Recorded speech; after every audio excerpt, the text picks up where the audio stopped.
This is part two of the lecture on the deep determinants of economic growth. In the first part of the lecture, we've dealt with the effect of geography on economic growth. And at the end of this lecture, we have argued that there is a causal positive effect of geography on economic growth that has been identified in the literature. But the question remains whether most of this causal effect is actually mediated through other variables, such as institutions. This picture is quite well known in growth economics and development economics, and you also know it if you have listened to the lecture on natural experiments in economics. What it shows is the Korean peninsula at night, where you see here North Korea, where it's quite dark, and South Korea, where nightlight intensity is quite high. And we know that nightlight intensity is very strongly correlated to per capita GDP. So from this we can conclude that the north is rather poor and the south is comparatively rich.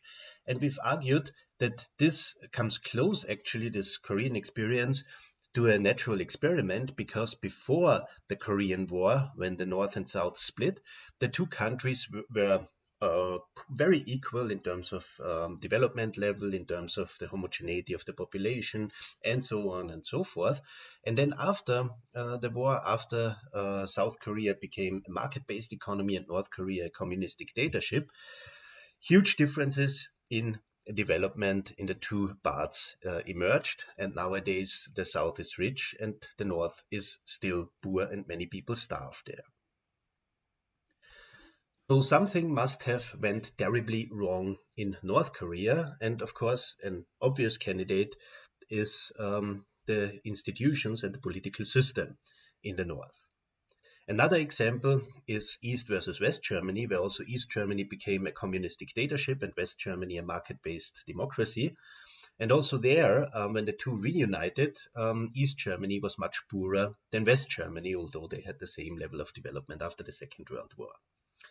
One can argue that these are developments across space, or natural experiments across space, but they also exist over time. So, for example, China enacted market-based reforms in the late 1970s when Deng Xiaoping came to power. And before that, China was the prototype poor country, actually.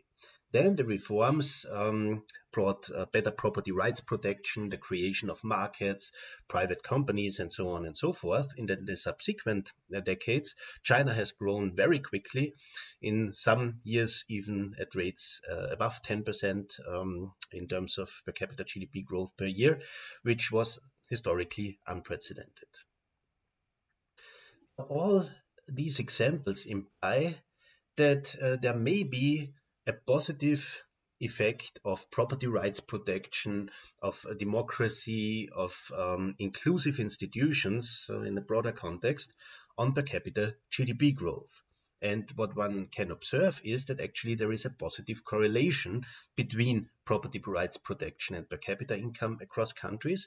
And there is also a positive correlation between a control of corruption and per capita income. So institutional variables, so better institutions, are typically correlated positively with economic growth. Here we see an example of that that's taken from our World in Data database, and it shows the Human Development Index of different countries in the world and a corruption perception index on the horizontal axis, where the higher the corruption perception index is, the lower is actually corruption, or the perception of corruption in a country. So what we observe here is an inverse relationship. So the higher corruption is, the lower is the development level of a country. The crucial problem, of course, in this context is that so far these are only correlations.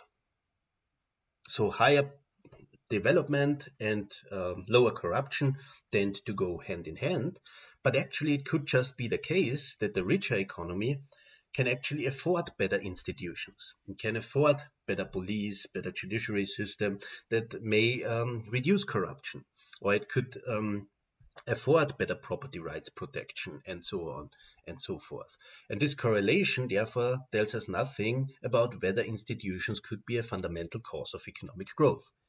However, Acemoglu, Johnson, and Robinson, in a series of papers in 2001 and 2002, the most important ones, had an interesting idea to address causality. And this idea was based on the following observation.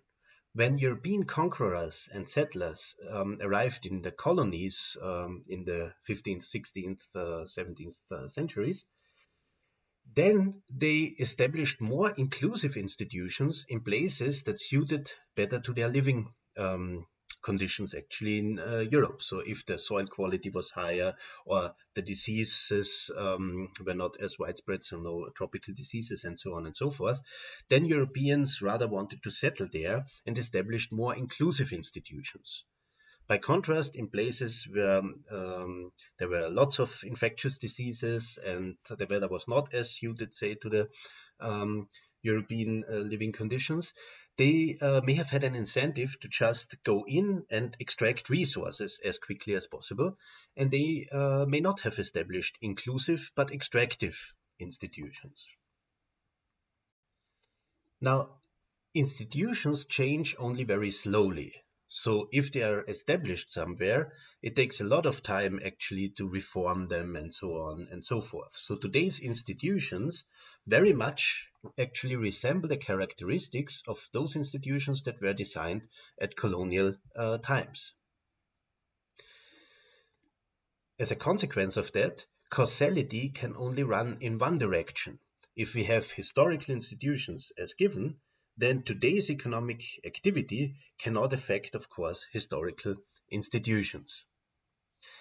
And now what Acemoglu, Johnson, and Robinson do is they use settler mortality as an instrument to identify the effect of institutions on growth, because if settler mortality is higher in a certain area, then settlers should have established more extractive institutions, and if settler mortality was lower, they should have established more inclusive institutions according to this observation here. Now, Acemoglu, Johnson, and Robinson argue very strongly that this is a good instrument, that basically the correlation between settler mortality and institutions is strong, and the exclusion restriction is fulfilled. So today's economic development does not affect the mortality of settlers a few hundred years ago. And what they then do is they instrument for institutions in a regression of per capita GDP on this instrumented institutions and a lot of control variables, including geographical factors. And what they find is that indeed institutions so instrumented have a causal effect on economic growth, and the significance of geographical factors actually vanishes in the resulting regressions. And they use this as an argument that they say actually that the effect of geography on economic growth is mediated through institutions. So this idea of establishing causality and of teasing out the effects of institutions on growth is brilliant and really nice. But there has been also a lot of discussion going on around these results. For example, the data quality has been criticized severely by Albuy in 2012, where he shows that if some data points are coded a little bit differently, the results do not hold as such. And he also poses the question whether settler mortality could be a good instrument if civil wars affect the mortality. And civil wars also affect institutions. And he argues actually that settler mortality was also affected by soldier mortality at that time. But even apart from these arguments on data quality, the question looms how something that is instrumented actually by something else could actually be a fundamental cause. Is it then not rather a proximate cause, even if it is a mediator for geography? So that's more a philosophical question in the whole on the whole point. Particularly in this context, if geography is used as an instrument for institutions, why are then institutions seen as the fundamental cause of economic development instead of geography? Why is not institutions seen as a proximate cause? And there is also another argument that was brought forward by Angus Deaton, and that is actually quite interesting in the sense that he is very much against these monocausal explanations and mentions that actually you need a lot of different things to have economic growth.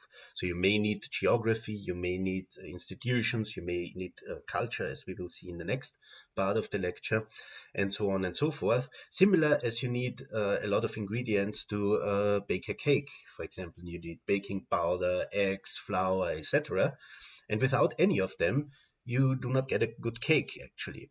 So you could argue that each single of these ingredients is causal for the cake in the end, but it doesn't matter. You still need all of them in order to have a cake that tastes well. So that would be an argument in favor of looking at different causal effects, and that different aspects are important for economic growth. And there's still in this area a huge controversy actually going on.